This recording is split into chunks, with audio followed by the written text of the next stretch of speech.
going to destroy Portland. Fighting for control of a movement. A black protester argues with a white protester for trying to start a fire in Portland.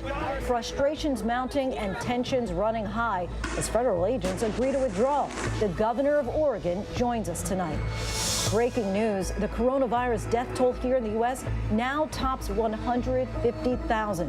The alarming new numbers about young people as students look to head back to school. And with the disease targeting the elderly, a closer look at the most vulnerable during this difficult time, how nursing homes are coping right now in the age of COVID. President Trump standing by the controversial doctor pushing hydroxychloroquine to treat COVID-19, as Joe Biden calls her an absolute disgrace. Multiple lawmakers now under quarantine after exposure to a congressman who has refused to wear a mask and is now tested positive. Meanwhile, President Trump facing backlash, revealing he never brought up Russia's alleged bounties on U.S. troops during his recent call with Vladimir Putin, just as Trump moves forward with removing troops from Germany. The so-called umbrella man seen smashing windows during a protest over George Floyd's death. Authorities say he's actually a white supremacist looking to incite violence. And the loneliness in the ICU, the new device that allows patients battling COVID to stay connected with the outside world and bringing some families hope. Good evening, everyone. I'm Lindsay Davis. Thanks so much for streaming with us. 150,000. Just a few months ago, that number was considered unfathomable. But today we crossed that unfortunate milestone, 150,000 Americans' lives lost to the coronavirus. And while COVID has proven no age group is immune, from the beginning of this crisis, it's the elderly who have faced the greatest risk. Deaths in nursing homes account for a third of all COVID-19 deaths nationwide. And now with states like Florida recording record deaths, we wanted to know what lessons we've learned from the start of this pandemic and what's being done to protect the greatest generation. Our Kaylee Hartung leads us off with the efforts now underway to keep nursing home residents safe. Tonight, Judy Irish is struggling with a reality all too common across this country. Well, actually, I still haven't touched my husband since March 19th. I am very lucky. I do get about an hour a day through a door. As the nation continues to battle COVID-19, Judy's separation from her husband of nearly 40 years is just one example of the challenges nursing homes present. 5 months into the pandemic with ongoing state visitation restrictions, some continue to be criticized for poor communication, and some families worry their loved ones' conditions are deteriorating. President Trump last week announcing efforts to support them. Nursing homes in higher risk areas will be receiving more funding. This money can be used to address critical needs, including the hiring of additional staff, increasing testing, and providing technology support so residents can connect their families. There's now over 142,000 confirmed COVID-19 cases in U.S. nursing homes, and 38,518 residents have died of the disease, according to the Centers for Medicare and Medicaid. But an ABC News analysis of state-by-state data finds this is likely an undercount.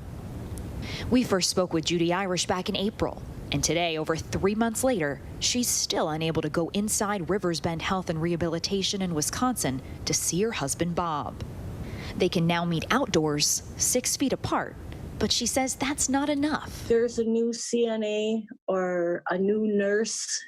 Why are these people able to be screened to come in and do hands-on care, and I can't?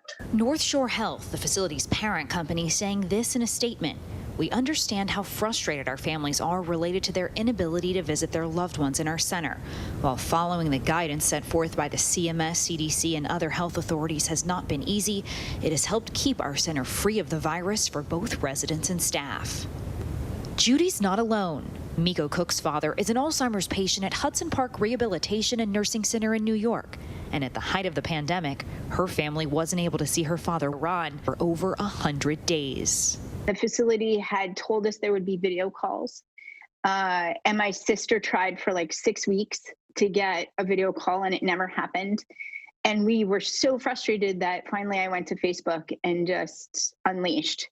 She says they were finally able to see him in a video chat after a social worker broke the rules and used her own phone. Somebody calls back and says, oh, we've never done video calls and we don't even have the equipment to do that. Miko now runs this Facebook group where members are sharing similar stories. Susan Bernstein's father, Walter, nearly died from pneumonia in April. He was treated at the hospital, then sent to Excel Care Center in Florida. I was able to get him his cell phone. So I would just call him, or he would call me. And there were days when he was calling me up to 10 times a day because he was so unhappy and things were just not, he was not being cared for the way, he felt he should be cared for.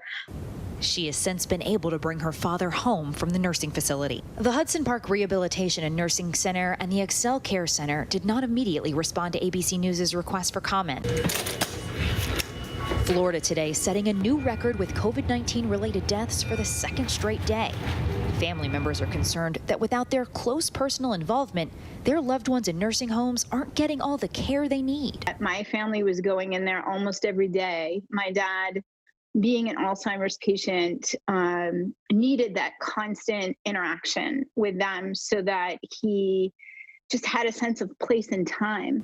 We've heard that concern echoed by nursing home staffers, and some have gone above and beyond to help protect residents from the virus, even moving into this facility in Ohio, as profiled by our Diane Sawyer in May. These administrators, nurses, aides at two assisted living facilities, Sharon Brook and Chapel Grove, decided if the enemy was heading to their doors, they would go inside, lock that door, and fight to keep it out. I have 124 grandparents here. So, that was a big thing for me. The team is reportedly moving back into the facility again, their first day resulting in 0 COVID infections. In New York State, the Department of Health is allowing limited visitation of nursing homes as long as those facilities have been COVID-free for 28 days. For Miko's father, Ron, the nursing home where he currently lives says there hasn't been a case there in over 3 weeks. We could just get, a qualified access plan where one person can be in there, one family member per person can be in there no matter what. It would alleviate so much stress on so many sides. Kaylee Hartung, ABC News, Los Angeles. Our thanks to Kaylee. And now to a startling statistic that caught our attention. Compared to the previous week, the U.S. saw a 30% increase in COVID-19 deaths, and in Florida and Texas, a record number of deaths just over the last 24 hours. Today, Vice President Pence and Education Secretary Betsy DeVos visited a private school in North Carolina, taking their masks off in the classroom. DeVos admitted there is no national plan to reopen schools. Our Victor Oquendo has more from Florida tonight. Tonight, the country topping a once unimaginable toll. 150,000 American lives lost to the coronavirus. Florida and Texas seeing their deadliest days yet. Doctors are pushed to the breaking point. They're exhausted. There's not a deep bench of physicians. ER Dr. Robert Rodriguez is back in his hometown of Brownsville, Texas, helping on the front lines. We're trying everything.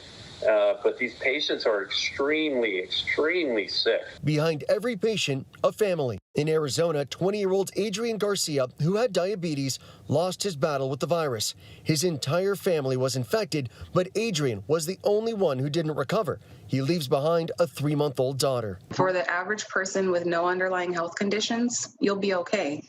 We're okay. But my son is not. The nation's death toll is surging. An internal FEMA memo obtained by ABC News revealing a 30% increase in deaths from the previous week. Homeland Security identifying 98 emerging hotspots across 30 states. And tonight, a new front in the war on COVID. Dr. Anthony Fauci telling our Dr. Jen Ashton he's concerned about cases ticking up in states like Ohio, Tennessee, Kentucky, and Indiana. Which is a surefire hint that you may be getting into the same sort of trouble with those states that the southern states got into trouble. Today in Jeffersonville, Indiana, about 70% of students were back in school with masks and social distancing. Parents can choose virtual or in-person learning. Some parents feel they have little choice. Honestly, the options were limited. My husband and I both work outside of the home. In Florida, LaToya Floyd is a single mother of 2, an essential worker at a grocery store. She's worried about sending her kids back to the classroom. I absolutely have no choice but to send them to school because I work 45 hours a week. With the debate raging over safely reopening schools, doctors in Florida are demanding more robust safety measures. Putting hundreds and thousands of young people, teachers, and staff together in enclosed spaces like school buildings is an invitation for a COVID-19 super spreader event. Officials taking no chances south of Orlando, ordering nearly 300 students to self-quarantine after one person who attended an outdoor graduation ceremony tested positive. Today, the vice president, who has pushed for the reopening of in-person classes, visiting a private elementary school in North Carolina where teachers and students wore masks, taking off his mask for a time to talk to kids. We really do believe it's in the best interest of our children to be back in the classroom. Education Secretary Betsy DeVos acknowledging there is no national plan for schools. There's not a national superintendent, nor should there be. Therefore, there's not a national plan for reopening. And many are wondering what to do when classes start back up. Victor Kendo joins us now from Miami. And Victor, there's some news today about the public schools there. Lindsay, Miami-Dade County, the nation's fourth largest school district, announcing they will start the school year with online learning. And that's the same story in other major cities throughout the state. But other school districts opting for in-person classes. That's something that Governor DeSantis has repeatedly pushed for. Just today, he said if his kids were old enough, he'd have no problem sending them back to school. Lindsay? Victor Kendo, thanks so much. And now to Washington, where President Trump is standing by his support for that controversial doctor who said that masks don't work and who also pushed hydroxychloroquine along with the president, even though his own medical advisors say it's ineffective and potentially dangerous for treating COVID-19. This all comes as a top supporter of the president in Congress has now tested positive for the coronavirus after questioning the use of masks. Here's ABC's Mary Bruce. President Trump today doubled down on his support for a fringe doctor who's spreading lies about the coronavirus, even after learning she claims demons and witches cause illnesses. I was very impressed by her. Know nothing about her. I had never seen her before, but certainly you could put her up and let her have a voice. Trump had retweeted a video of that doctor denouncing the use of masks and promoting hydroxychloroquine, even though the nation's top health officials warn the anti-malaria drug is ineffective at treating COVID-19 and potentially dangerous. Joe Biden today urged the president to knock it off. President Trump should stop tweeting and start doing something about it, damn it, and stop going on and talking about these crazy woman he talked about last night about who's an absolute disgrace. One of the people who spread that misleading video, the chief of staff for Republican Congressman Louis Gohmert. Today, Gohmert announced he's tested positive himself. I'm asymptomatic. I don't have any of the symptoms that are listed as part of COVID-19. The congressman has frequently been spotted on the Hill without a mask. Sources tell us his staff has even been scolded for wearing them.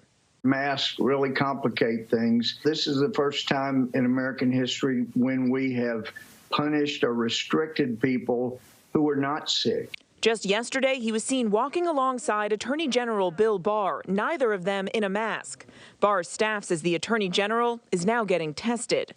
The congressman sat for hours in two separate hearings yesterday. Tonight, senior lawmakers from both parties going into quarantine. Gohmert himself only learned he was positive because he was required to take a test before he was set to fly with the president. Now that I apparently have it, I will be very, very careful to make sure I don't give it to anybody else. Today, as he prepared to drive to Texas to self-quarantine, Gohmert promised to wear a mask, quote, religiously. Now he says he wants to wear a mask. Mary Bruce joins us now. Mary, you reported there that Congressman Gohmert has been frequently seen without a mask, including at that hearing just yesterday with Attorney General Barr. So how much concern is there on Capitol Hill as far as how many people could be at risk from having contact with him?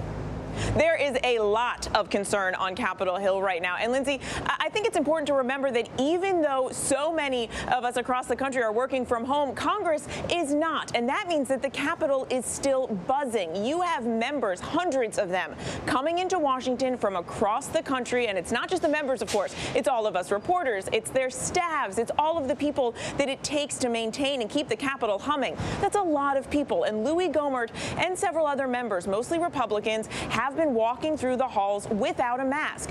Gohmert, we know, of course, was not just at that hearing with the Attorney General, but he was also at another hearing with that much smaller room, closer distances between him and other lawmakers. And now several lawmakers who feel that they have come perhaps a little too close to Louis Gohmert are taking the step of self-quarantining. So this is something that is really sending shockwaves through Capitol Hill and reigniting a debate over testing, rapid testing on Capitol Hill. It is something that the White House and the Trump administration offered to lawmakers. It was turned down. Now there is a new urgency and new questions about whether lawmakers themselves should be getting these tests. And in the meantime, Congress seems to be just at a stalemate as far as negotiations for another potential round of economic stimulus. Was there any progress today on that?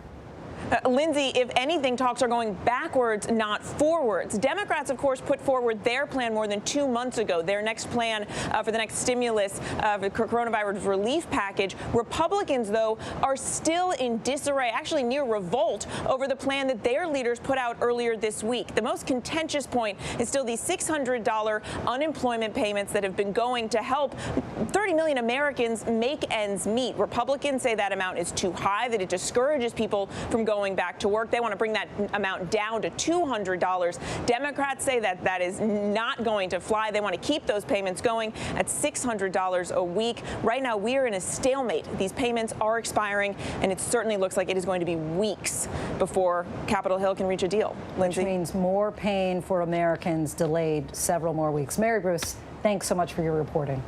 Thank you. The search is now on for a suspect seen in a viral video smashing windows and inciting violence after the death of George Floyd. As Alex Perez reports, officials believe that he's a white supremacist who wanted to create even more racial unrest. Tonight, authorities in Minneapolis say they have finally identified the man they claim incited days of violent protest there after George Floyd was killed. Dubbed the Umbrella Man on social media, he was captured in this viral video breaking windows at this AutoZone, dressed in black, holding an umbrella. In a court filing this week, police identifying him as a white supremacist. Brad Svensson recorded the May 27th incident. It was strange because he was just casually walking through this warlike space. According to court documents, the man also spray painted the words "free expletive for everyone zone" on the business's doors. Not long after, looting and fires began in the area, police say. An officer telling the court, until Umbrella Man, the protests had been relatively peaceful. This individual's sole aim was to incite violence. After a tip, investigators zeroing in on the 32-year-old, police say also a known member of a whites-only motorcycle gang. And Lindsay, investigators say they're now working on obtaining the man's cell phone location data. At this point, charges have not yet been filed. Lindsay? Our thanks to Alex Perez. And now to the evolving situation in Portland tonight, where the city is preparing for another evening of protests. But the big development today is an apparent truce between Oregon and the federal government. If all goes well, this evening might be the last time federal officers are stationed outside the courthouse at the center of this standoff between the demonstrators, the federal government, and the city caught in the middle. And joining us now is Oregon Governor Kate Brown. Governor, thanks so much for your time. Thank you so much for having me. So first off, you announced earlier federal officers will withdraw from Portland starting tomorrow, but Acting Department of Homeland Security head Chad Wolf says federal law enforcement will remain until violent activity ends. So walk us through exactly what's happening with this fluid situation. Has the DHS gone back on their word? The plan is very, very clear. Both sides are in agreement that starting tomorrow afternoon, Thursday afternoon, our Customs, Border Patrol, and ICE officers that have been on the streets of Portland will begin leaving. This is definitely a step-by-step gradual process, but we know how it ends. They will be out of the city of Portland, and Oregonians will be in charge. Now, our team on the ground there has consistently noticed there seem to be two groups out there, the peaceful protesters and anarchists and aggressors toward the feds. Now, they saw it firsthand late last night when a black protester started fighting with a white protester who was starting a fire. The argument was, in essence, the black protester felt that the fires endangered his life and the movement. Now, the white protester argued it was the only way to get the federal government to notice. Where do you stand here? That's a really great question. What is really, really clear is that the presence of federal troops, Trump's troops on the streets of Portland, have substantially escalated an already challenging situation. Yes, there are certainly folks committing acts of violence, burning trash cans, throwing rocks. That must end. We need to keep our focus on racial justice, transforming law enforcement and our criminal justice system. We need to make sure that we center the voices of Black and Brown and Indigenous people in that work, and that's the work we need to do moving forward. Now, Wolf is saying that you didn't reach out to DHS initially, and if you had, he says they would have been able to address this situation differently. He's called this a months-long error. When did you first reach out to DHS about this, and should the state have handled it differently? I spoke with the acting secretary of Homeland Security the second week they were here. I've been speaking out every single day, telling them to go home. Clearly, this was a political strategy. They were not here to problem solve. They were not here to resolve issues on the ground. Their presence here was like pouring gasoline on the fire. And their strategy, because it was a political one, has backfired, and they are leaving the streets of Portland and leaving Oregon. What were nightly protests like outside of the courthouse before federal officers arrived? I mean, in your mind, was there a need for increased security? And do you think that local law enforcement could handle the violence alone if it doesn't stop? Yes. In terms of what was happening outside the federal courthouse, by the time federal officers had arrived, things were starting to calm down. The presence of Trump's troops on the streets of Portland greatly exacerbated the situation. This wasn't about problem solving. It was about political theater. They brought Trump's troops to Portland, Oregon to score political points with their base. Now that strategy is backfired. They are leaving, and then we can focus on calming down the city and focusing on the critically important work of tackling racial justice in this state and in this country. How quickly can local elected leaders start real conversations with activists in order to try to create a vibrant, brighter, safer future for Oregonians of color? And is the federal government welcome to participate in this dialogue? Look, those conversations are happening daily. I've been talking with leaders in the Black community, in the Latinx community, in our Native American community daily for the last several weeks. I know that local leaders are having those conversations as well. This is a collective, collaborative effort. We need to co-create a new system of justice that centers the lives of Black and Brown and Indigenous people. This is something that we all need to do together, not just in Oregon, but across the entire United States of America. Looking at how things have played out now, what's the one thing you would have done differently? That's a great question, and it has to do with the pandemic. What I missed, I know leaders across the country missed, is the incredibly horrific, disproportionate impacts of the pandemic on our communities of color. Our communities of color have suffered greatly through this pandemic. We need to put those voices, those lives at the forefront of our work together moving forward. Governor Brown, thank you so much for your time. We really appreciate it. And now to that major move on the world stage by the U.S. The Pentagon is transferring 12,000 U.S. troops from Germany to other NATO nations in a strategic move against Russia. So what's behind that move? It comes as the president says in a new interview that in a call with Vladimir Putin, he did not press him on reports that Russia paid bounties for the killing of U.S. troops in Afghanistan. ABC's Terry Moran has the latest. Tonight, after those reports that Russia might have been paying bounties to the Taliban to kill U.S. troops in Afghanistan, President Trump admitting in an interview with Axios that he never even raised the matter in a call with Vladimir Putin last week. We discussed numerous things. We did not discuss that, no. And you've never discussed it with him? I have never discussed it with him, no. Trump also denied he'd heard anything about the bounties, despite reports the intel did make it into the president's daily brief. It never reached my desk. You know why? Because they didn't think it intelligence. They didn't think it was real. It was in your written brief, though. They didn't think it was worthy of. I wouldn't mind. If it reached my desk, I would have done something about it. It never reached my desk. When asked about Russia supplying arms to the Taliban, Trump said the U.S. did the same thing in Afghanistan, too. Well, we supplied weapons when they were fighting Russia, too. You know, when they were fighting with the Taliban in Afghanistan. It's a different era. Well, it's a different. I'm just saying, yes. But does that, I'm just saying we did that, too. The president also making a major strategic move in Europe, withdrawing a third of U.S. troops from Germany, citing his long-standing gripe that Germany doesn't pay its fair share for defense in Europe. We don't want to be the suckers anymore. There was bipartisan condemnation of the president's move. Those American troops in Germany have been the cornerstone of U.S. security in Europe for decades. Senator Mitt Romney calling the withdrawal a grave error and a slap in the face of a friend and ally. The Biden campaign blasted Trump in a statement, saying the withdrawal does not reflect a thoughtful defense strategy. This is a gift to Vladimir Putin. And we're joined now by the chair of the Democratic National Committee, Tom Perez. Mr. Perez, thanks so much for joining us. It's a pleasure to be with you again. So the Democratic Convention just a few weeks away. Of course, it's going to be entirely different without those thousands of delegates in person. But what kind of specifics can you tell us about the plans for that week and what Americans can expect as Joe Biden officially accepts the Democratic nomination?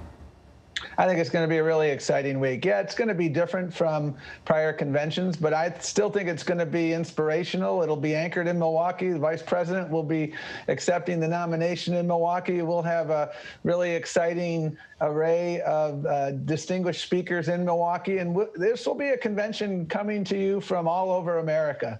And I think that will be really exciting. And we've made sure to put public health first, to be safe.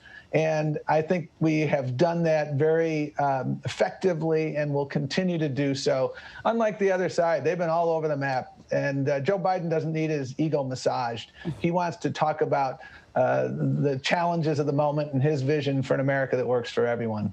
And Joe Biden, of course, weighing that critical decision, selecting his running mate. We know that he plans to choose a woman. But given the current climate in our country, how important do you think it is that he select a woman of color? Well, I think he has an array of incredible choice. There's a deep bench, and he himself indicated that there were, I believe, 4 African-American women that he was considering. And whoever he chooses is going to, I think, meet the moment, because right now, it will, first of all, by definition, it will be historic. We are going to have our first female vice president next January 20th, and that is remarkable. And every single person under consideration understands that we have 3 pandemics right now. We have the COVID pandemic. We have the economic recession, which is more akin to a depression right now. And we have a civil rights pandemic. And all of them are, I think, really, really well suited to meet this moment. And I will be excited about any of the choices he makes, because it is a deep bench. And the vice president, as you know, is ahead in many polls, but it's still early. There's been some talk about whether Democrats can actually expand the electoral map and compete in states like Texas and Georgia. Is that realistic given the limited ability to campaign during the pandemic? Or should the Biden campaign and the DNC really focus on putting resources into states like these?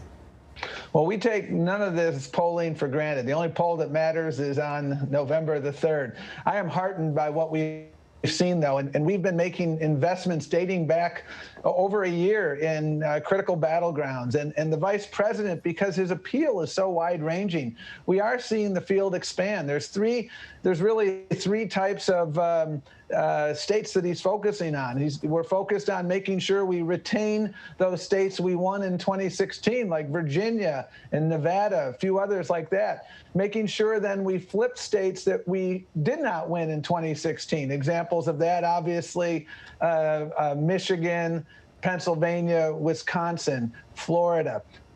And then there are other states that we haven't won for some time, but I think we can absolutely win those states. Arizona, North Carolina, Georgia. We won Ohio in 2008, 2012, and the vice president is doing well there. He's doing well across all of these states because the American people want a uniter-in-chief. They want somebody with empathy and compassion. They want a dreamer and a doer, and I think that's Joe Biden. And they want someone who isn't trying to divide us day in and day out. They're tired of a tweeter-in-chief. They want a problem solver-in-chief because we got big problems right now.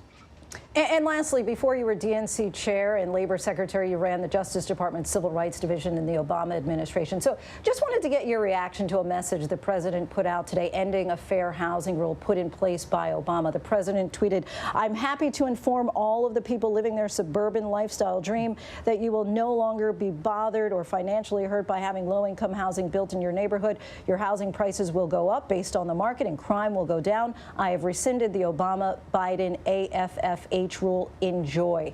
I mean, that seems like a play for white suburban voters. What's your reaction to that? And how do you think that Joe Biden should respond?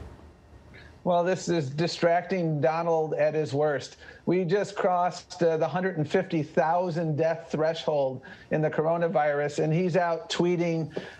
It's not even dog whistle politics, because dog whistles are subtle. There's nothing subtle about what he's doing. Let me be clear. I worked on that rule. I'm proud of that rule. The Fair Housing Act was passed in 1968, roughly a week after the assassination of Dr. King. A provision of the Fair Housing Act calls for every locality, not suburban America, every community in America must affirmatively further fair housing. In other words, we need to create opportunities in every corner of this country. Remember, Donald Trump, he built his housing empire with his father on the foundation of housing discrimination, and he was held accountable.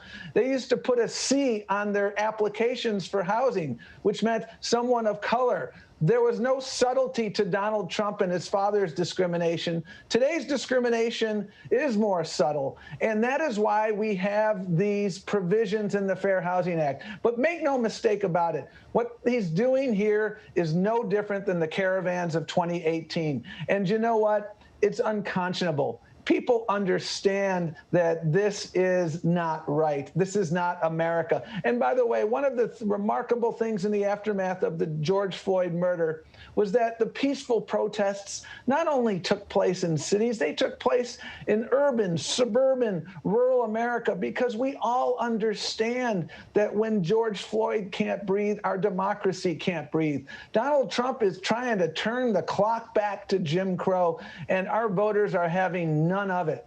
Voters across an ideological spectrum. That's why Joe Biden has such a diverse and eclectic coalition. And his reaction is very clear. The Fair Housing Act reflects the values of the American people: inclusion and opportunity for everyone, everywhere. That's what that rule was about. Shame on Donald Trump, but no surprise there. DNC Chair Tom Perez, thank you as always. We appreciate your time. A pleasure. And when we come back, the inferno nightmare, parts of a bridge collapsing in the desperate firefight with a freight train engulfed. How did this happen? Helicopters patrolling beaches near New York City after multiple shark sightings. Lifeguards on alert along the East Coast. But up next, as we know, one of the most painful things about COVID-19 is how it separates sick from their concerned family. Tonight, we'll tell you all about one new device that just could change that. Stay with us.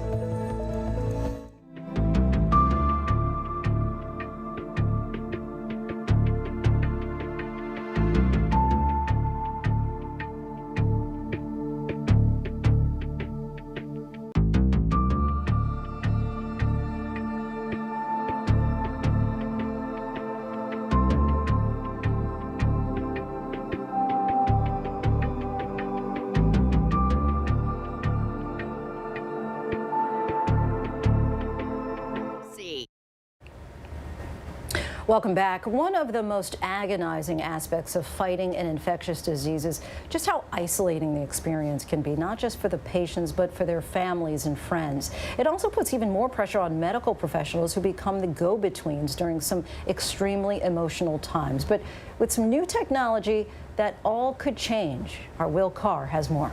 Oh, yeah.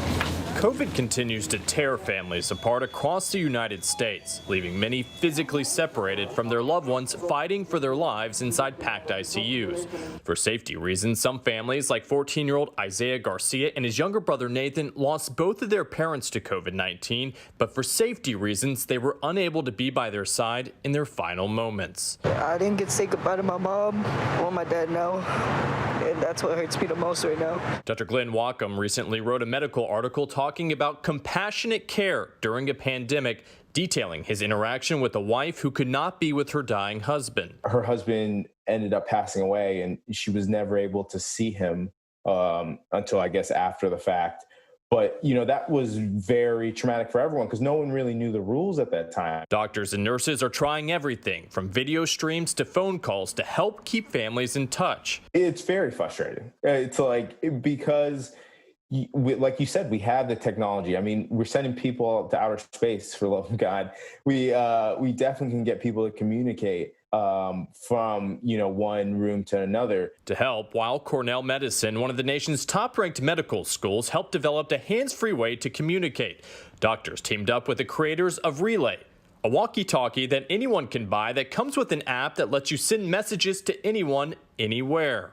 We had no idea that a simple speaker could have such an impact on families. After Relay donated 160 walkie-talkies, Dr. Tamitha Finster helped create Voice Love, a medically approved sterile box that allows the device to be clipped to the hospital bed, so families like Anna Bertocchi Rinaldi could send messages to their loved ones through it. I love you. I heard you're doing better today. After Annabelle's husband, Frank, came down with COVID, he spent 16 days on a ventilator. She wasn't allowed to be with him, but was able to talk to him through Voice Love.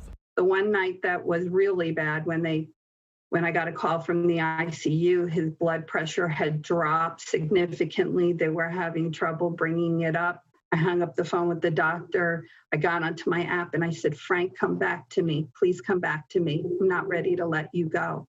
And 2 days later, I got a call from the doctor saying that Frank made a turnaround and they extubated him that day. While Frank doesn't remember the messages, he does believe they played a part in his recovery. You know, I did come out of the sedation with a calmness. Others like Nisam Moran remember hearing family members. Nisam says he heard his daughter and his wife Nancy talking in what he thought were dreams. I hear some voice of my wife and some of my daughter. This is what I remember. I kept saying, you're a warrior, you're a soldier, like kept going, keep going. The Thursday before, the doctors were telling us if he doesn't wake up, we're going to have to do a tracheotomy. I begged everyone, you flood him with messages. And we just went to town with that machine, and we probably just bugged him so much he woke up. Maybe, yeah. Albert Palmares is using the device to talk to his mom. She worked 30 years plus as an ICU nurse. So it's just crazy that she retired and now she's back in the ICU after all this time, but as a patient this time. While his mom has now been moved to an acute care facility, Albert says he sends the same message of strength every day. Just keep praying. That's just the main thing that we kept on instilling my mom, because she's a very religious person. And just to keep praying every day, and you'll get out of this. What do you want to say to the people who put this device in your mom's room? I just want to say thank you so much. I mean, the timing is amazing, but I mean, just having this device helped our family a lot. So far, Voice Love has sent more than 45,000 messages to family members. I can't even wrap my head around how much pain these families went through for months on end. And they were using this device just regularly, talking continuously through it. And I mean, they're really the reason why the device is incredible. It's the families and the love that comes through that. It's not even just the device. It was just a vehicle for that. As cases are going down in some parts of the country, some hospitals are now allowing visits. For those who aren't that have the device, patients can actually press a small little button once they regain consciousness to send messages back to their family members. Weill Cornell and the walkie-talkie company are hoping to get that device into more hospitals and more nursing homes in the very near future. Lindsay. Such compassionate creativity, our thanks to Will. And still ahead here on Prime, how congressional testimony from the world's richest man was limited by technical problems, and why some of America's tech giants were grilled remotely by lawmakers on Capitol Hill. Questions tonight after plainclothes officers grabbed a woman off the street and put her in an unmarked car. And President Trump has now done away with an Obama-era rule aimed at ending decades of racial segregation in communities during a housing crisis. We'll take a look by the numbers. But first, our post of the day. Challenge accepted. More than 3 million black and white selfies flooding social media to spread the message of women supporting women. According to Instagram, this Brazilian journalist is believed to have started it all more than 2 weeks ago.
And welcome back, everybody. We turn now to housing. The Trump administration has dismantled an Obama-era rule meant to address racial segregation in America's neighborhoods.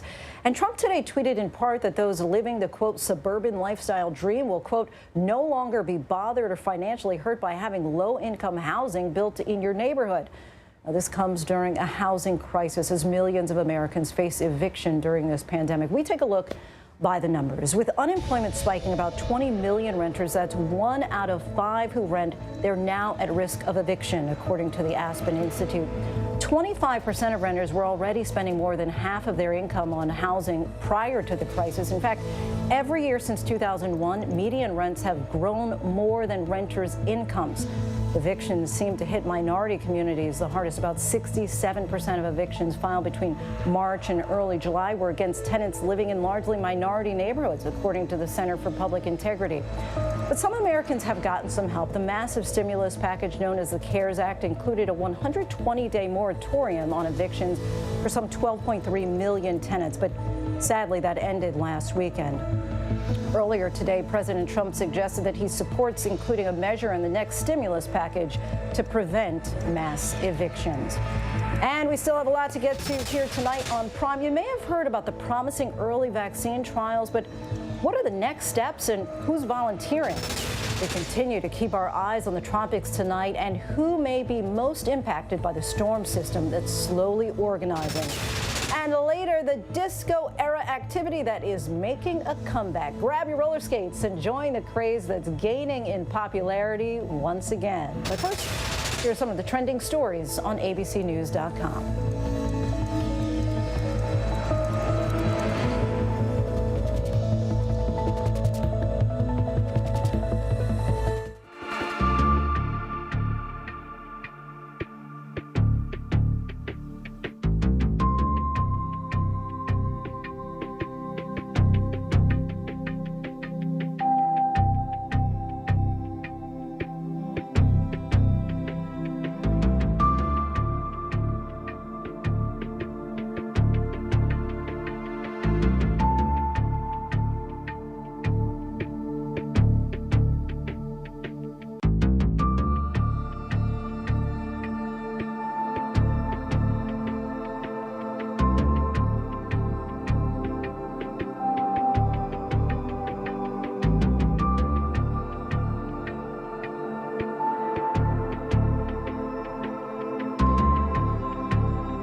As the United States passes the grim milestone of 150,000 Americans dying from COVID-19, in 33 states and Puerto Rico, the daily death toll continues to rise. Dr. Anthony Fauci warning that the surge we've seen in the South may be heading north. There are a bunch of other states, for example, Ohio, Tennessee, Kentucky, and Indiana. Congressman Louis Gohmert is now isolating after testing positive for coronavirus. Gohmert, who has been seen at the Capitol complex in recent months not wearing a mask, was tested because he was scheduled to travel with President Trump to a Texas fundraiser Wednesday, according to sources familiar with his plans. Can't help but wonder if by keeping a mask on and keeping it in place, that if I might have put some germs, some of the virus onto the mask and breathed it in.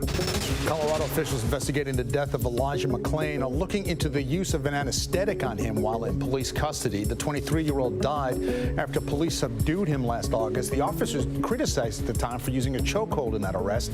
The paramedics later sedated him with the drug ketamine. He later suffered a heart attack and died. In a statement, the Public Health Department says they received complaints about the drug in June.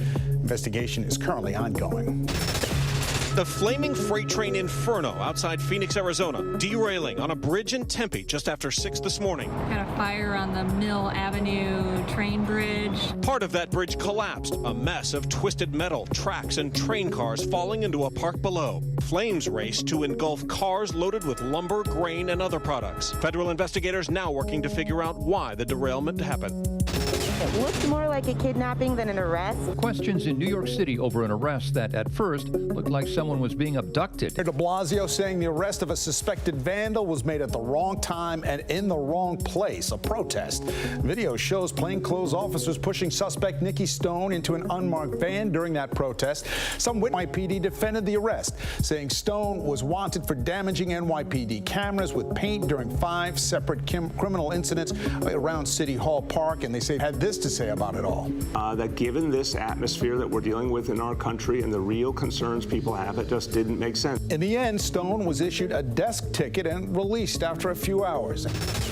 Lifeguards on alert and helicopters patrolling beaches near New York City after multiple days of shark sightings. At least 3 sightings today. I saw a fin of a shark. They're aggressive creatures, and the biggest concern is they go to the shoreline. The warnings in New York coming after 63-year-old Julie D'Imperio Hollowak was attacked and killed by a great white shark in Maine Monday.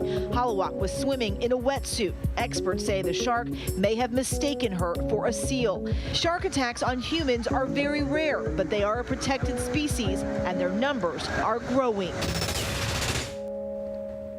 And welcome back. Tropical storm warnings are up for Puerto Rico and other islands in the Caribbean. The system is dumping heavy rains and gusty winds. This was the scene in the U.S. Virgin Islands.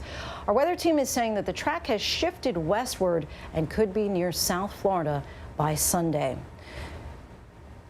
Democrats and Republicans came out firing on Capitol Hill today, grilling the tech industry's biggest titans on a number of issues. The heads of Facebook, Google, Apple, and Amazon all testifying remotely to lawmakers.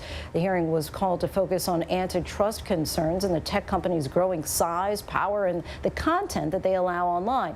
Facebook's Mark Zuckerberg went to bat for Twitter and its efforts to clean up the president's Twitter feed from claims about hydroxychloroquine. Wouldn't that be up to somebody else, to say, okay, what somebody posted on this really isn't true, and here's what the facts are, rather than having a Twitter or a Facebook take it down? Congressman, in general, I agree with you, and we do not want to become the arbiters of truth. I think that would be a bad position for us to be in, and not what we should be doing. But on specific claims, if someone is going to go out and say that hydroxychloroquine is proven to cure COVID, when in fact it has not been proven to cure COVID, and that statement could lead people to take a drug that in some cases, some of the data suggests that it might be harmful to people, we think that we should take that down. That could cause imminent risk of harm. This was also Jeff Bezos' first appearance before Congress, but technical problems limited his testimony. And now to the race for a coronavirus vaccine, with promising news this week as 2 companies announced that they are beginning phase 3 trials that are critical to testing whether a vaccine will be safe and effective. Here's ABC's Bob Woodruff with our weekly Vaccine Watch. The race is on as companies are now recruiting tens of thousands of volunteers for their latest batch of human trials.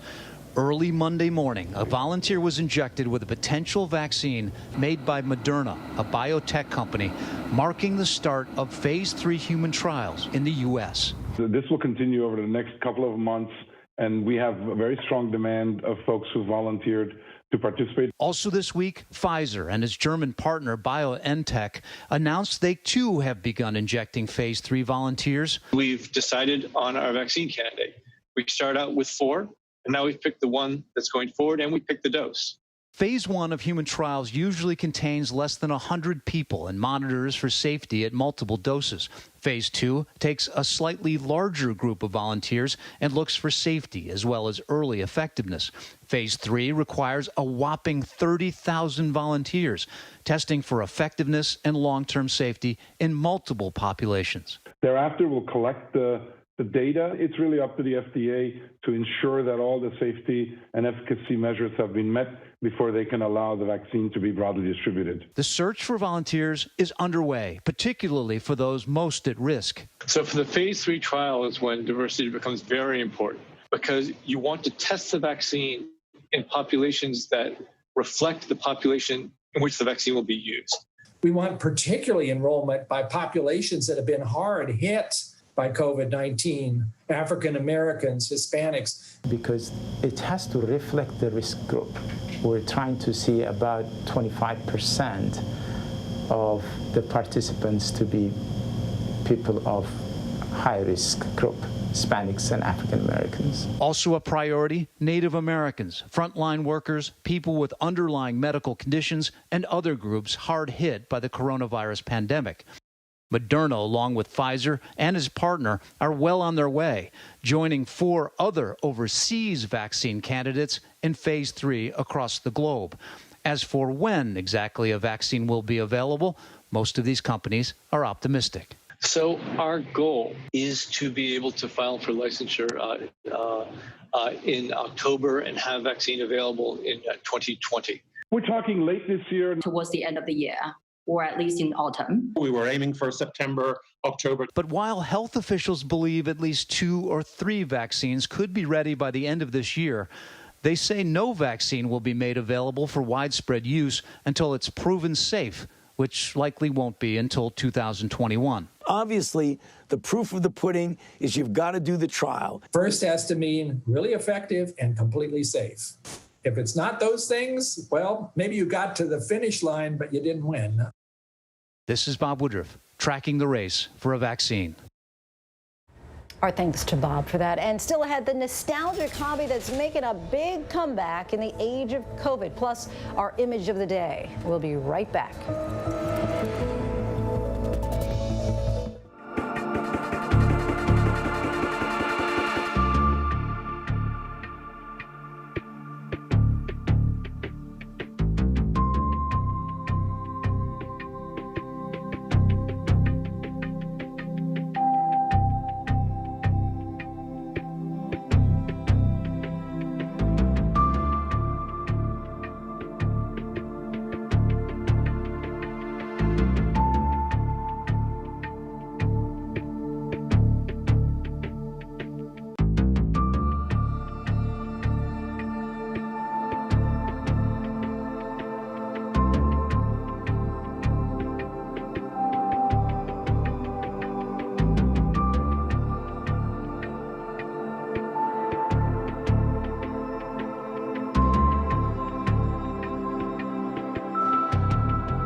And finally this hour, while so many businesses are struggling right now and people are looking for some kind of a release, a bright spot of sorts in the form of an inexpensive, fun and aerobic workout. A hip new trend that's really kind of a throwback to yesteryear. Our Romina Puga reports.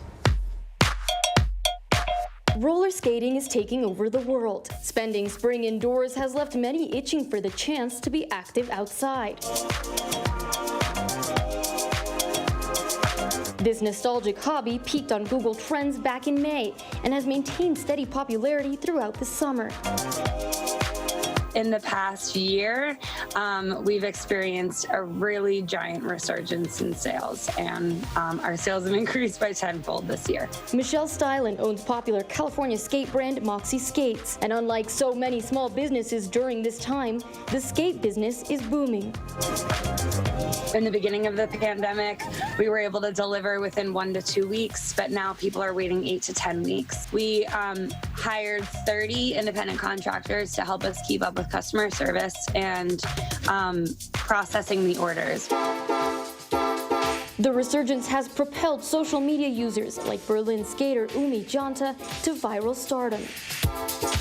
I think people needed something refreshing. For a couple of weeks, you couldn't even meet your friends and stuff. So I guess after the restrictions being a little bit lowered down, people were like, okay, I'm gonna start doing sport. So I think lots of people have found all this new time on their hands and also the need to feel really good again and get connected to their bodies and get moving after being trapped. It's like a high, it is a high. And it's completely self-generated and self-motivated, and like that is so magical. Roller skating was invented in the 1800s, its popularity ebbing and flowing across generations of leisure seekers. Roller derbies were hugely popular in the 70s. Roller derby is big league. But its most glamorous moment of the modern era came during that same time, when the legendary Bill Butler invented the now ubiquitous technique called jamming. Jamming is dancing on skates all over the place, all over the rink. The concept is learning and understanding how to utilize space. Known as the godfather of roller disco, Bill Butler's moves have become iconic, consulting for nearly every roller skating film, including Roll Bounce. I took the concept of walking and made all the adjustments that were necessary to deal with the stride. So you get a melting pot of style. Only do you realize that when you go to a city where these multiple skating styles are all in the same building. For the Black community, skating never died out. Roller rinks remained a place to bond and have fun. It had a lot to do with young Black Americans finding a release, finding a place to go and play and be themselves and create and be safe at the same time. But as rinks close down due to the pandemic, skaters are returning to the parks. This is my second day back because it's like in stage 4, so I figured, okay, I can come back. We lost a couple of our skaters this year. We still come out here because we don't want to stay inside. We enjoy the atmosphere. We enjoy being outdoors. But we still try to keep that 6 feet distance from one another because we know that this corona thing is very serious. I feel like I'm flying through the air. I feel like I'm on a cloud and I'm just going through the streets. Because with these wheels, you'll go anywhere. Whether you're a newcomer or a seasoned skater, everything's a little better when you're on wheels. Head to the skate park in your neighborhood and chances are you'll find roller skaters of all ages and levels either hitting the ramp for the first time or attending a weekly dance party. As Moxie's owners told me, because of this influx during the pandemic, they think this is a resurgence that'll keep wheels around forever. Lindsay? Lots of fun there. Our thanks to Romina. And before we go tonight, our image of the day, what should be millions, is just about 1,000 as Muslim worshipers at Islam's holiest site, the Kaaba, worship with careful social distancing. The space is usually packed shoulder to shoulder during the annual Hajj pilgrimage to Mecca, but those sacred rituals are being performed with strict safety protocols during the pandemic. The pilgrims wearing masks and keeping 6 feet apart. International citizens have been barred from making the trek to Saudi Arabia. And that is our show for this hour. Be sure to stay tuned to ABC News Live for more context and analysis of the day's top stories. I'm Lindsay Davis. Thanks so much for streaming with us, and good night.